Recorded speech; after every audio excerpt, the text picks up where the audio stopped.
Hello, Salt Strong Nation. Joe Simons, like Diamonds, back again. Got the crew. We're talking about why some of the most realistic lures, like this pinfish, baitfish, whatever the heck, this red fin shad. I'm thinking of the pinfish because that was the first time I bought one of these, and I was so excited to use it, and I didn't catch squat with it. And why so many of these really realistic lures that all kind of fool us as fishermen in a tackle store don't actually work that well, where some of these tried and true lures like a bucktail, which looks nothing like I've ever seen in the water, or this Alabama leprechaun jerk shad. Haven't really seen a bait fish swimming around like that.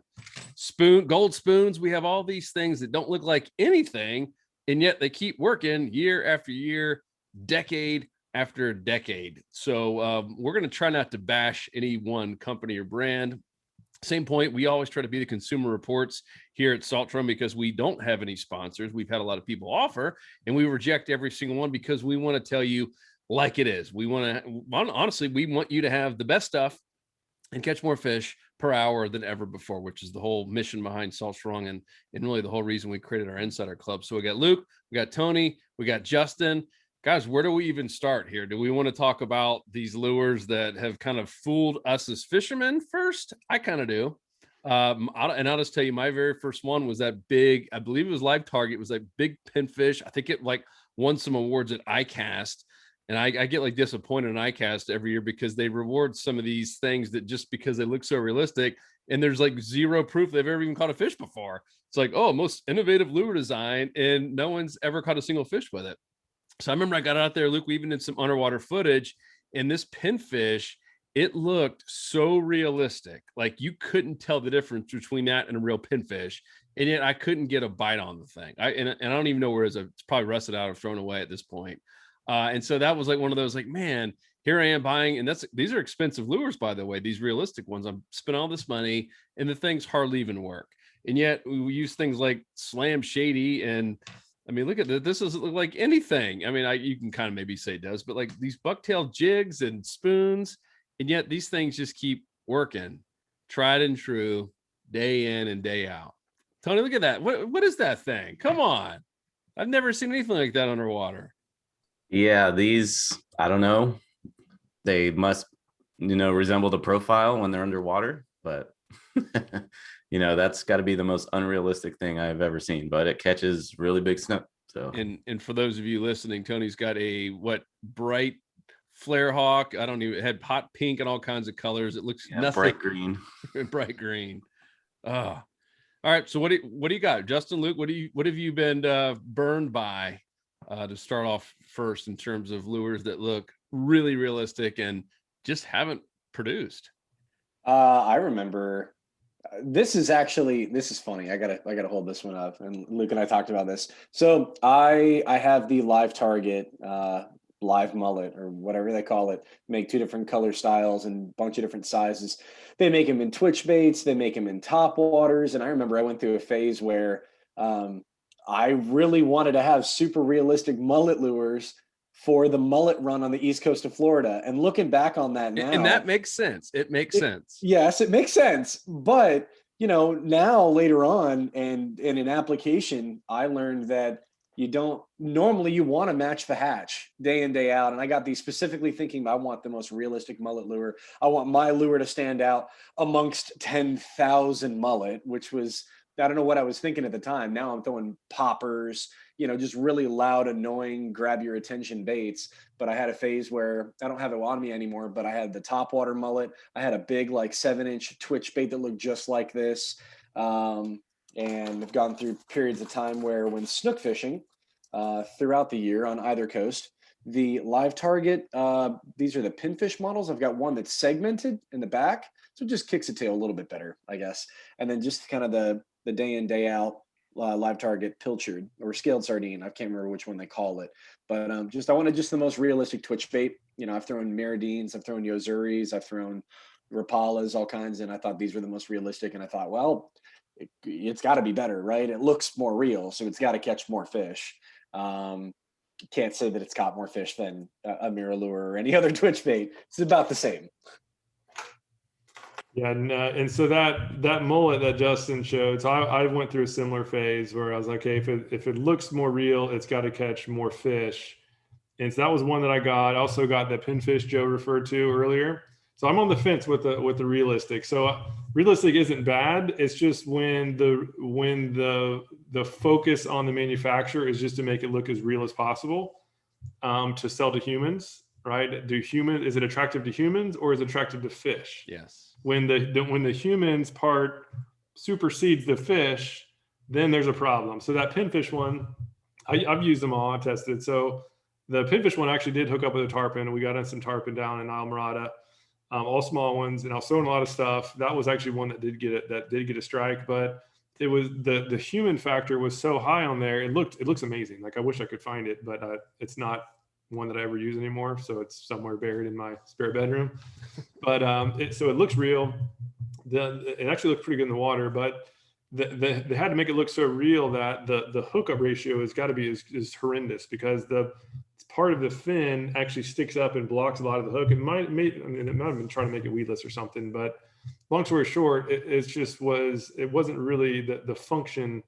The function really wasn't there. Form was amazing, function not so good. Another one I got is this shrimp. I can't remember who made it, but it looks amazingly real. And I've thrown it on like snook lights when there's a lot of shrimp. Like the fish are literally feeding on shrimp. I'm watching them eat shrimp, and I'll float this thing through, and they didn't want anything to do with it.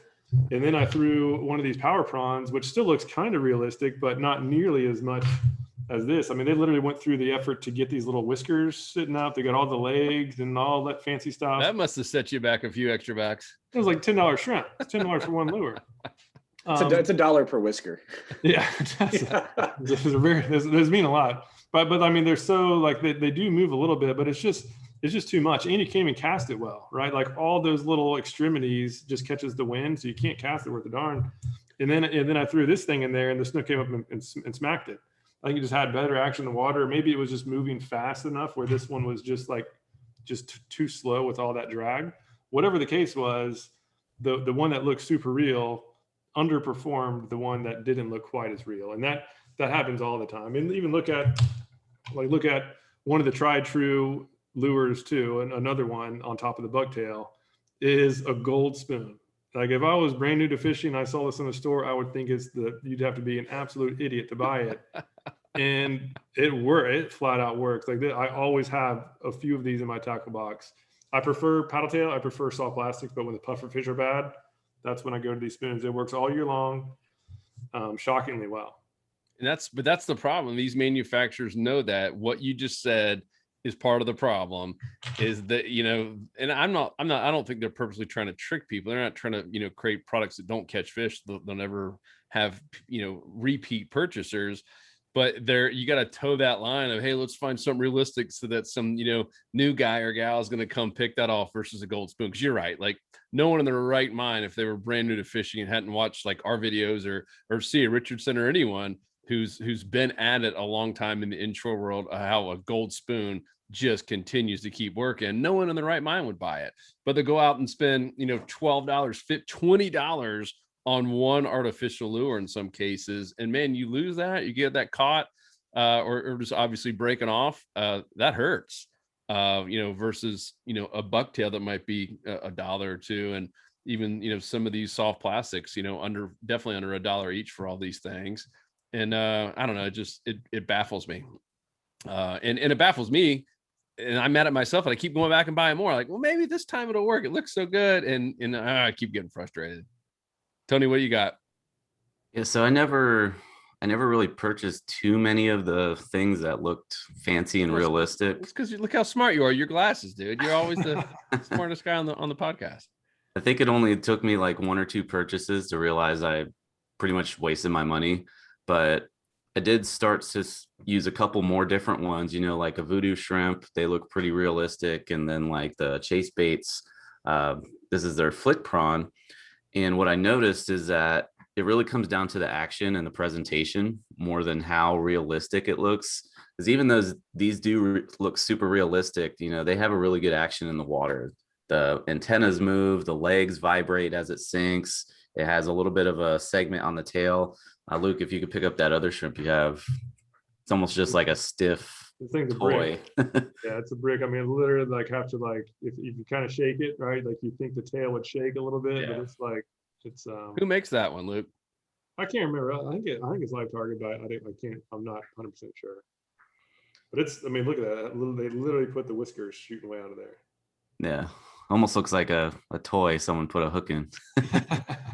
As opposed to power prawn, where it's just like flapping up and down all the time. Power prawns, Yeah. all the action there. For But real. I mean that's what I've really found with these realistic versus non-realistic. It really comes down to the action, how you present it. Like how Justin was talking about, if you use something that looks identical to a mullet and you throw it in a school of mullet, what's going to make that lure stand out as opposed to, what's going to make that fish hit that lure as opposed to a live mullet that's right next to it. So that's why I like to throw stuff that does stand out, that doesn't look realistic, because that'll get the attention of the fish. They'll be like, what's that? It looks like it's dying. It looks like it's almost dead. I'm going to go after that because it's an easy meal. So to piggyback on performance, I actually have 2 different mullet paddle tails, and I have caught significantly more fish on the one in my right hand right here. This I think is a Savage Gear pulse tail mullet. This came out sometime last year, and I think Live Target they talked about tight vibrations and tight wiggle, and the focus being it's the most natural presentation of a swimming fish, because bait fish when they're fleeing, their tails are not pumping really hard. They're really tight and really erratic movements. This pulse tail mullet has got a pile of thump in the back of the tail, and this tends to get hit, clear water, dirty water, just because I think it has so much vibration and so much action. So the way that it performs is it's not a tight vibration. I don't know. It could truly be the application in which you throw it, but overall, for just side by side realistic mullet lure, I really think the presentation is what it speaks to. Just a lot of attraction. Since you mentioned that mullet, the Live Target one you showed, that's actually one that really impressed me, but specifically for tarpon. Yeah. I haven't caught any snook with it. I've thrown it in snook areas and redfish areas, but I had 2 different situations where tarpon were all over that exact one right there. That's like the 5 or 6 inch mullet, and something about it tarpon love. And it kind of makes sense, because when you're going after tarpon, sometimes over time you've learned that imparting less action when fishing for tarpon makes a difference, right? People will throw little crappie jigs and little tiny things that don't look super realistic, but just a straight swimming action, not like going all over the place, tends to get the bite with them. So that might be what the ticket is with this lure, is that it's streamlined, it's a tight wobble, and that might be what the tarpon key in on. So good point. Yeah, and a lot of it is going to come down to the species, like tarpon. We're a big fan, and this is one that does look really real, is the chase baits. Big fan of these, and these look crazy real. And let's talk about sheep's head. Like, why do you guys think these work so well? Yeah, those are for those listening, it's the crusty crab. It's the little small crab for sheep's head. I like it because just looking at underwater footage, yes, it looks real, but it also does have good motion. Like it has some action in the water, because these legs, you can see I'm barely shaking it, and these things are going all over the place. Whereas I'm shaking the shrimp the same way, and like nothing's moving at all. So like just on the fall, these little legs are moving around. Like it actually is enough to catch their attention. And sheep's head are very wary fish, so I feel like sheep's head examine their meal way more than. That's where I was going with that, right? Because we're in general, we're usually on the podcast, and really just Salt Strong in general, it's the inshore fishing, and we're talking about redfish and snook and speckled trout and flounder that are more reactionary. They're just hardcore predator fish. And the sheep's head, if you watch them, they're a little bit slower, they're a little bit pickier. Whereas like this past weekend in Fort Pierce, I was catching all those snook. I mean, I was ripping that power prawn. I was hitting it super hard, and it was just that quick reaction strike. They saw it going in the shadows and just nailed it. And so I think a lot of it is species specific too, which is, probably why Gold Spoon just keeps working, right? It's got a lot of flash, and it's just right there in their face, and they just can't resist swiping at it. Whereas you tried that same thing in front of a sheep's head, like good luck, right? Have you ever caught a sheep's head on a Gold Spoon? I never have. No. They hit paddle tails though. They'll hit. Like I know multiple people got them on the Slam Shady. Like Joe Shaver's got a bunch on like little 3-4 inch battle tails on the jig head. I still haven't, but they'll hit it. But even the spoon, like I did some underwater footage of the spoon. And so this is the gold, the gold Johnson silver minnow.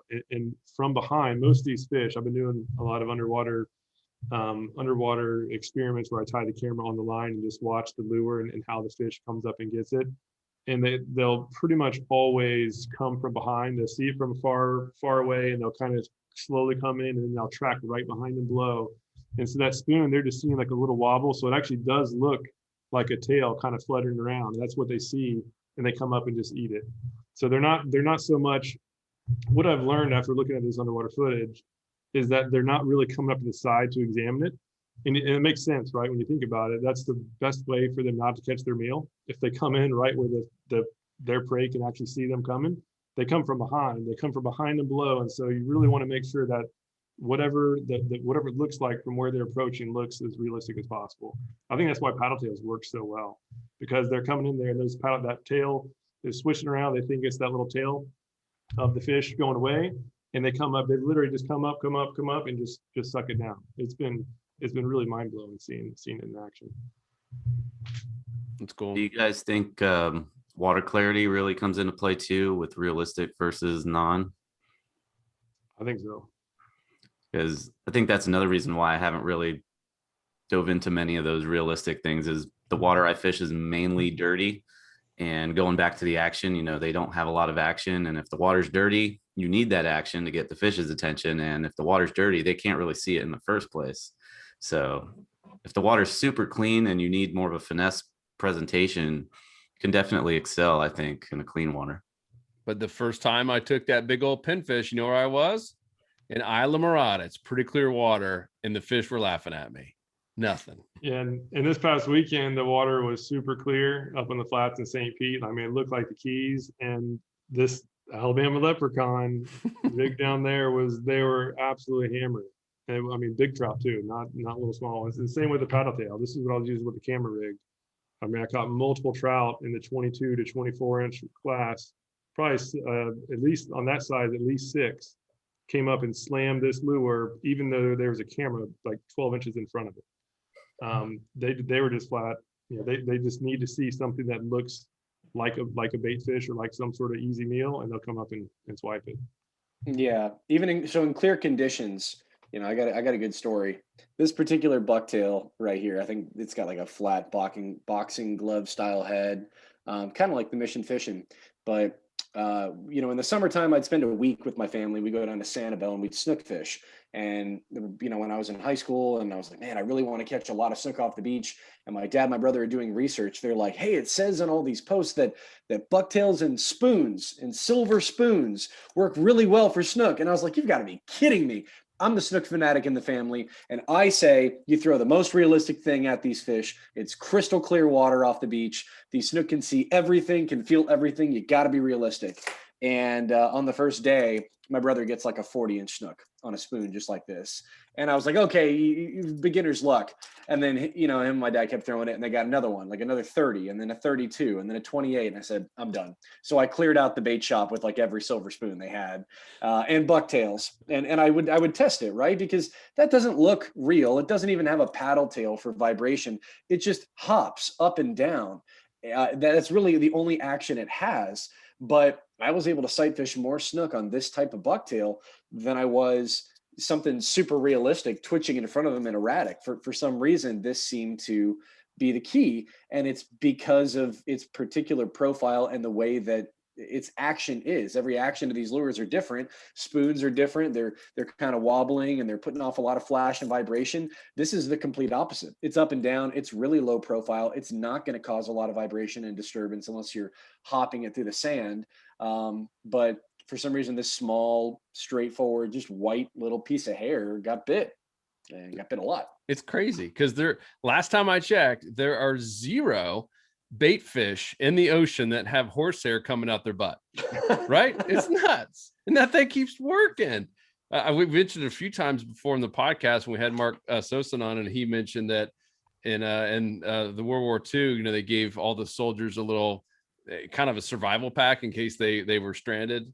and every single survival pack was a white bucktail. I think it was a 1/4 ounce bucktail jig and some mono line. Because it's like that one lure that can go catch fish anywhere, and yet it's just some lead and a hook and some horsehair. It makes absolutely no sense, but it keeps working.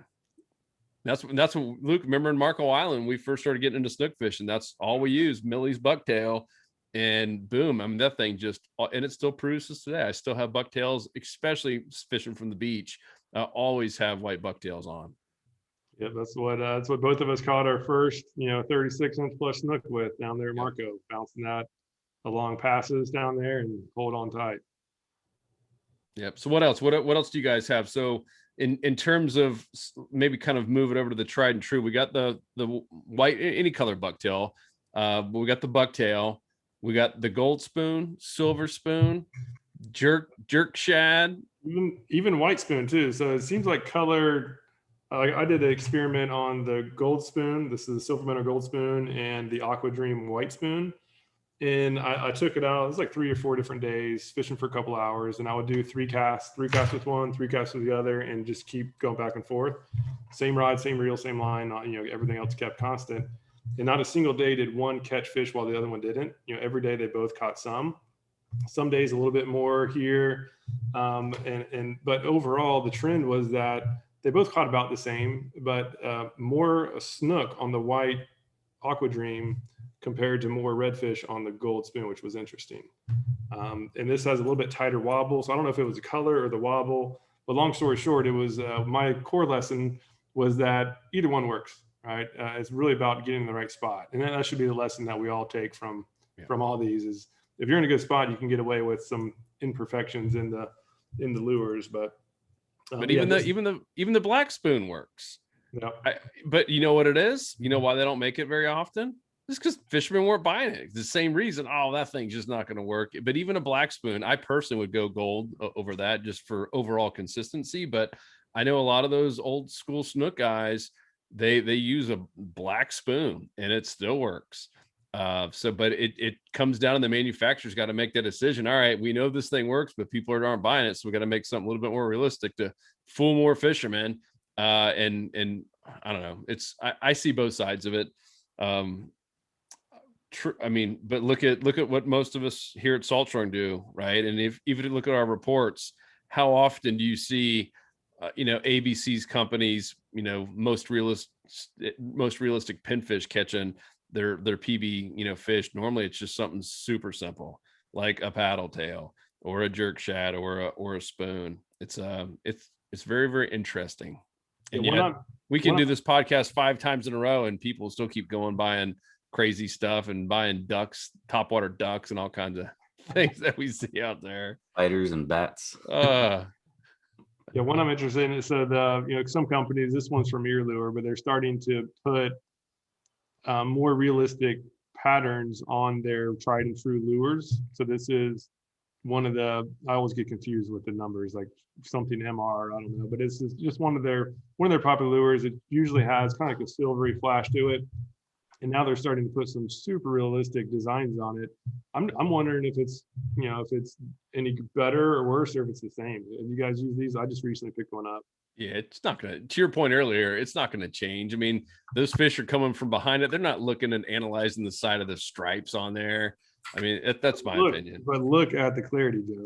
No, but actually, that's a really good point because those CIs, that's like that's the MR27 mullet. They make them in a pilcher. They a couple different sizes, and MirrOlure usually has a holographic side to it. So it begs to question which one's going to perform better: a lure with a lot of flash or a lure with a matte finish.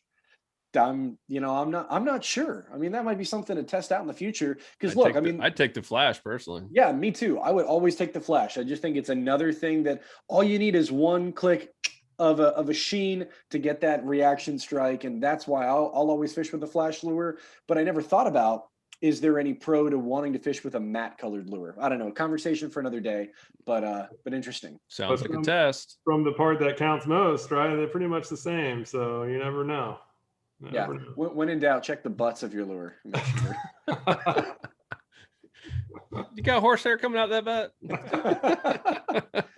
So I got a different one. So this lure looks super goofy, but come March and April and even in the fall months when the Spanish mackerel show up, hundreds and hundreds and hundreds of these sell. Really because the mackerel and some small kingfish will eventually, cut above the line and cut off the lure. But this looks pretty dumb to me. It's just a solid piece of plastic. I think it's got a lead head and a little wire trace that holds your treble hook in place in the front and back. But these are a gotcha plug. A couple companies make this style body now, but it just sinks really fast and it darts left and right as it sinks. And it's just meant to be super erratic to get the attention of bluefish and Spanish mackerel. Really seasonal lure, but if you've got, bonito or fish that are busting and going crazy, this has one of the most erratic actions out there, and it's super easy to use. You just throw it out and you just jerk your rod and reel, and it just kind of goes all over the place and it gets bit. But that's no mullet right there. That ain't. No, that looks like nothing I've ever seen in the water. And Wyatt did a good report on that, fishing from up here in North Carolina on that gotcha. Yeah, just kept working. He kept Spanish mackerel after mackerel. I have to say the most unrealistic lure I've caught the most fish on would have to be a gulp shrimp. It looks nothing like anything. Yeah. Just a little stick with a little triangular tail on it. No legs, no nothing. And the colors. People always ask me about the color, why you're rigging it upside down. The white should be on the bottom. Yeah. It doesn't matter. I'm wondering if they mess that up because the new penny, the jerk pattern has the darker color up top and the lighter on the bottom, and then the shrimp, it's the light up top, the dark on the bottom, and that's just totally against the consumer behavior. Because Tony, that video you did I think it has like 100,000+ views, and of all on the comments, there has to be 20 that are saying that you're an idiot for rigging it upside down. Just because like they literally, I don't think they would purposely make the shrimp that's opposite to buyer behavior. I don't know, it was interesting. Well, for one thing, shrimp don't have really a color pattern. They're pretty much all the same color.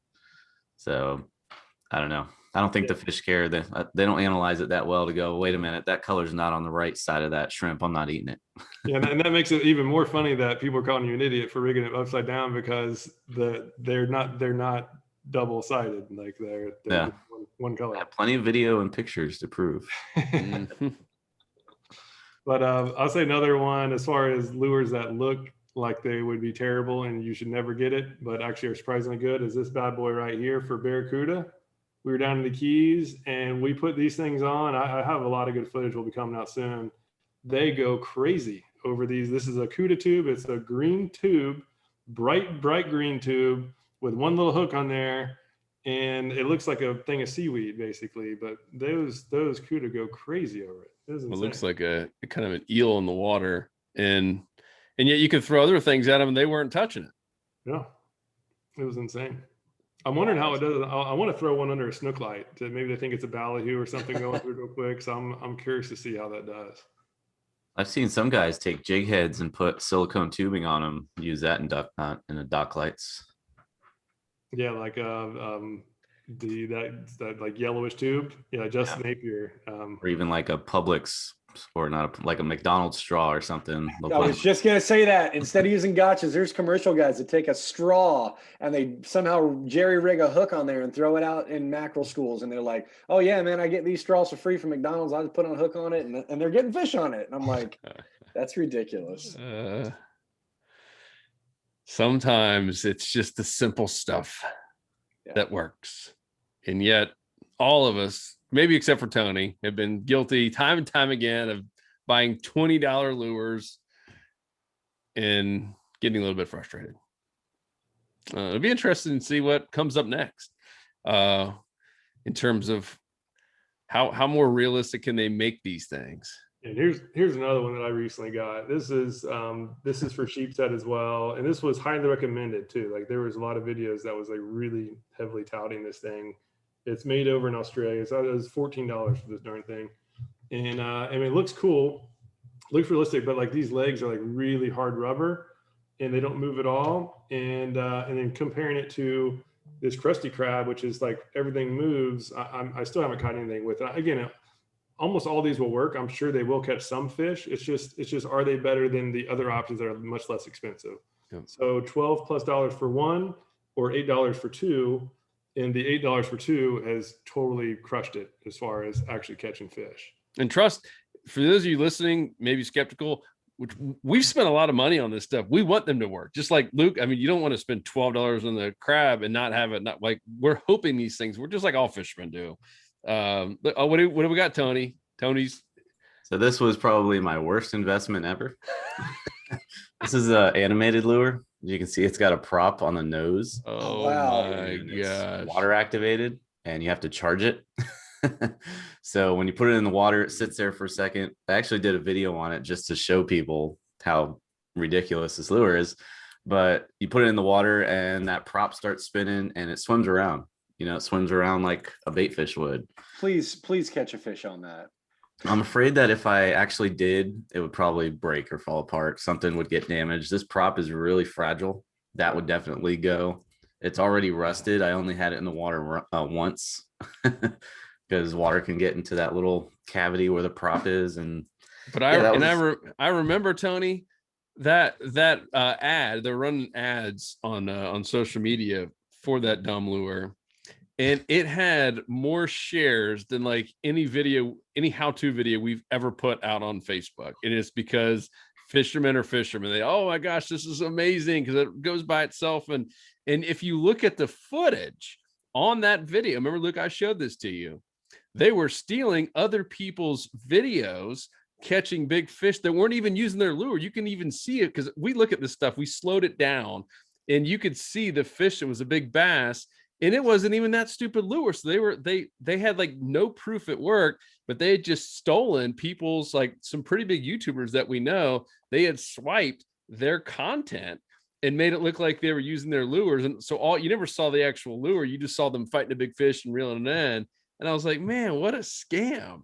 And I'm sorry you fell for it. That's maybe the glasses. Maybe that was prior to. Must not be wearing the glasses that day. Yeah. That was before you were wearing glasses. I have to say it was ICAST's fault. Just like we were talking about, you know, ICAST, they show all these fancy things and people at ICAST start talking about it, say, hey, did you see this lure? It looks so amazing.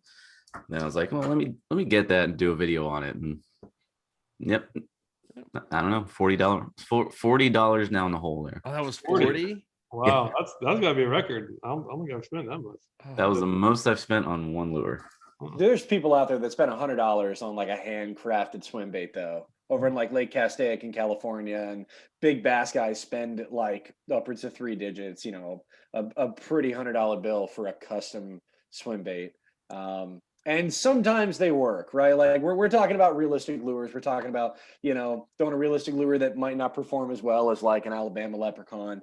There's some realistic lures that do work. Okay. Like, you know, we didn't pull or show this one up. This is, I think, a 9-inch spool tech stretch. This is the mullet pattern. And I've got a couple fish on this. You got to really take care of it so that you don't get water and rust up on like the copper crimp, but looks real, performs well, catches fish. But it's not the same for every real looking lure. It's all about what you're fishing for, what's the presentation, what's the action of the lure. It really just depends. Yeah. Don't get fooled either by, you know, pictures that you might see on the internet of a realistic looking lure hanging out of a fish's mouth. Yeah. Most of these guys are, you know, sponsored, not bashing anybody in particular, but they're sponsored. Their sponsors want them to take pictures of lures with the fish. And oftentimes you'll just see a lure dangling out of a fish's mouth. The hook isn't even through the fish's mouth. So just be careful about that. You know, we do post pictures of fish we catch with our lures, but we have video proof to back it up. Yeah. You can really see the whole like, you know, picker, it didn't happen. No, video, or it didn't happen. And we're covering that. So for sure. Yeah. And that's another thing why we're not sponsored. You know, everything we use is tried and true. That's why we have it on our shop page. That's why we promote it. So yeah, and we're coming up. It might be another couple months because we want to do it right. But if you've made it this far, we'll let you kind of know about it. But really, an inshore tackle index, just simplifying everything that you truly need to consistently catch fish all year long. And we just want to, because that's what we want. We want it simple. Like no one wants to have to go spend an extra grand if they don't have to on tackle to catch fish. And you got guys like everyone here. I mean, I watch Luke because I get to fish with him once a week, and he keeps using the same basic stuff, using Alabama leprechaun and a slam shady and same kind of jig heads and mono line. I mean, he's using the like most affordable stuff there is and consistently just catching fish. Because Luke, you touched on it. All this stuff is great. We all love buying lures and we all love buying tackle. In fact, I think you should.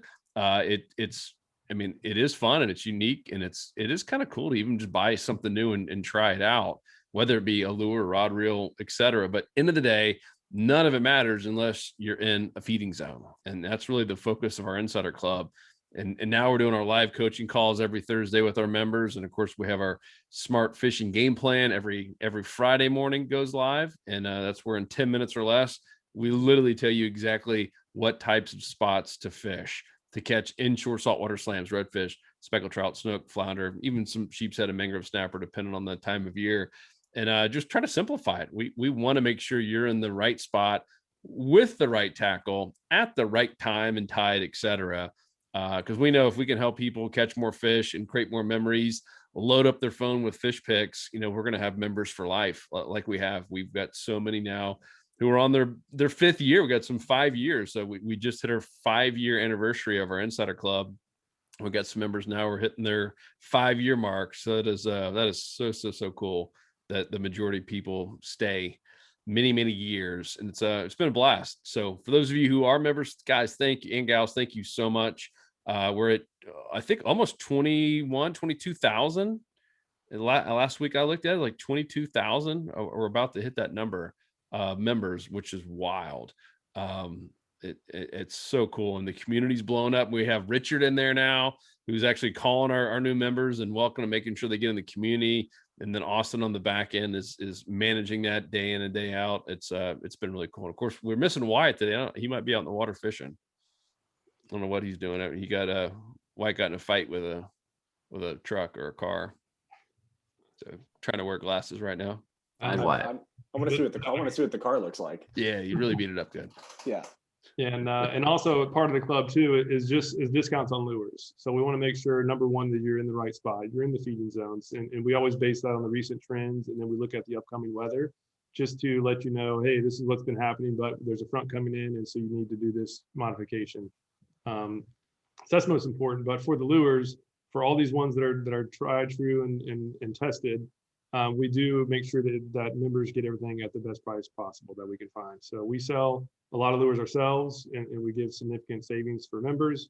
And then for other things too, sometimes we just negotiate group discounts with other companies where they can buy with a coupon code for that company. So that's just part of the club too.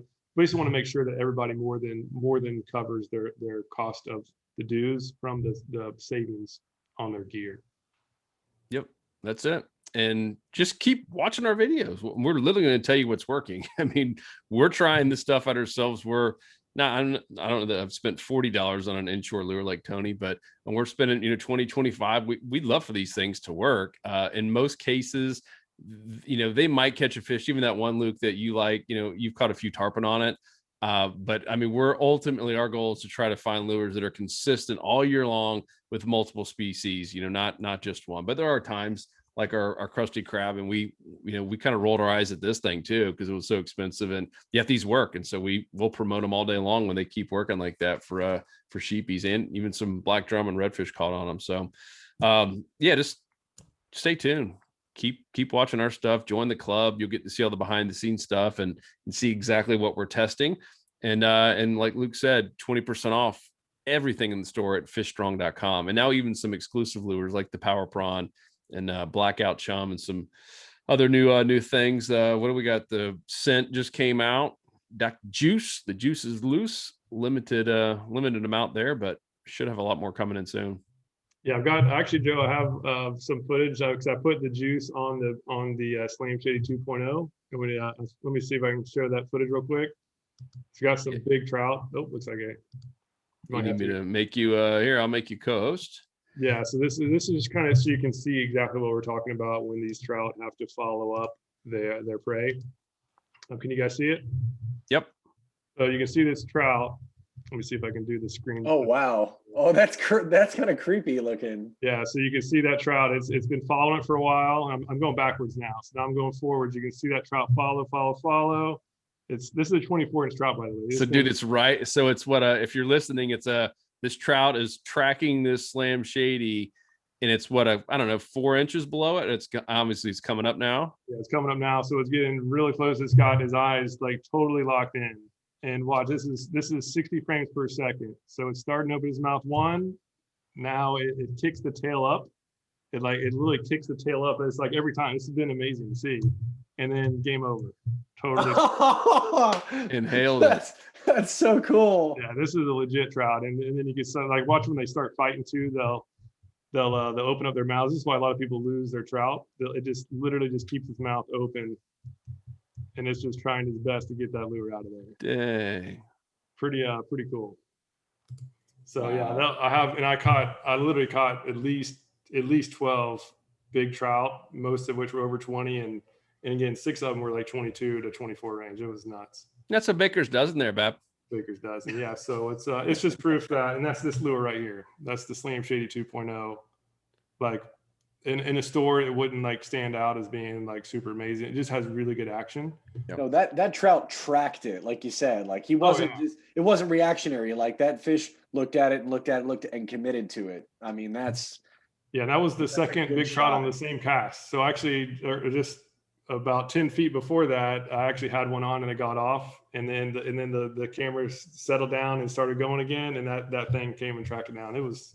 Yeah, and that's with it's like a 6-inch big black camera, like on the leader line. Like you would think there's no way you're going to catch anything with it. I think that's the importance of having action, because I think just that tail moving around just totally took the focus away from the big weird black object that was right in front of it, and it was like with the light on, red light on. Yeah, you can see his eyes. Like he's totally tracking that lure, and that's all he was looking at. And even from the angle too, like the line wasn't even, it's a total non-issue. The line, I probably could add 80-pound line on there. Is like once they start tracking it, that line is basically hidden by the lure itself. For a straight retrieve like that. But anyhow, it's interesting. I'm gonna be taking a lot of different lures out and just seeing what exactly how they respond to different types of lures. So. Now, I think the scent, because I know all that you had the Dr. Juice scent on, the new custom scent. It would be interesting to see if some turned away without scent, kind of just seeing how powerful the scent is. So 0 turned away for all of them. Yeah, but that's because you had Dr. Juice on. It's impossible to turn away. Yeah. I can't say that for certain, but all I know for certain is that looking at the footage, every single one that started tracking was game over. Like I didn't catch them all because sometimes the lure pull out, but it was just shocking that they just totally just hammered that thing. That was pretty cool. Wow. All right. Well, I'm looking forward to more of that. I'm looking forward to Tony one day catching some fish on this $40 animated lure or whatever it is. I don't even know if it works anymore. Oh gosh. Oh, too funny. Cool. Well, guys, this is a good one. Everyone, let us know your thoughts. We post all of these podcasts, whether you're watching on YouTube or if you're listening on iTunes or Stitcher, Spotify. We have them all at saltstrong.com. And come and join us in the club. Just 27 cents a day, and we have 100% money back guarantee. Something you can finally be proud to tell your spouse. I just saved a ton of money. I'm catching more fish. I'm going to take you out there with me. I'm so confident I'm going to put you on some fish. Oh, snap. Come join us there at saltstrong.com. We appreciate all of you. We're having a lot of fun, and we're having fun on these coaching. What? Oh, he's here. Wyatt. What's going on? Dude, a little bit late to the party, but oh, I apologize. I thought we were doing this at 11:30. I forgot to mention, since you're on Texas time, that it was 11:30 Eastern. Oh my goodness! You had a perfect time right before the end, though. So you still we're literally closing up right now, and we were talking. I was like, where is Wyatt? All right, so real quick, tell us what lure were you gonna show that maybe has fooled you as a fisherman and didn't fool as many fish? Goodness, this Chase Baits Drunken Mullet. This is probably the biggest dupe that I ever had, and it's a lot. It's a lot like the Whopper Plopper, but I mean, it's never performed for me, and it cost me probably the price of 3 or 4 of my Super Spook Juniors, and it performs nowhere close at all whatsoever to it. And what is it called? The Chase Baits Drunken Mullet. It's got like a jointed body with a weird little propeller tail. It's not even... It honestly scares away fish. I've seen it scare away redfish, so I wouldn't recommend this thing at all. It just makes too much noise. Maybe it would be good in super choppy water, but I've tried it in those conditions, and it's never, ever produced. Yep. That's too funny, man. But you can see on the sides, they made it look realistic. Yeah, but it doesn't produce as well as the Super Spook Junior, which is just that simple little torpedo body that produces for me pretty much every time. Yep. Keep it simple. Yeah, we talked about that. We mentioned you earlier. What did you have the gotcha plug, Justin? And it looks nothing like anything in the water, and it keeps working.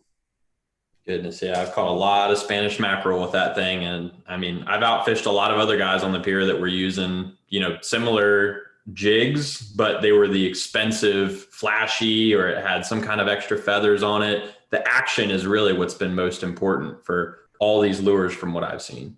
And even water coverage too, like in the gotcha, especially for Spanish mackerel, the roamers, like they could be all over the place. And if you get a plug like the gotcha that casts and out, it's like a bullet. There's like no wind resistance. It's just a real dense, kind of aerodynamic. It looks like it based like an arrow.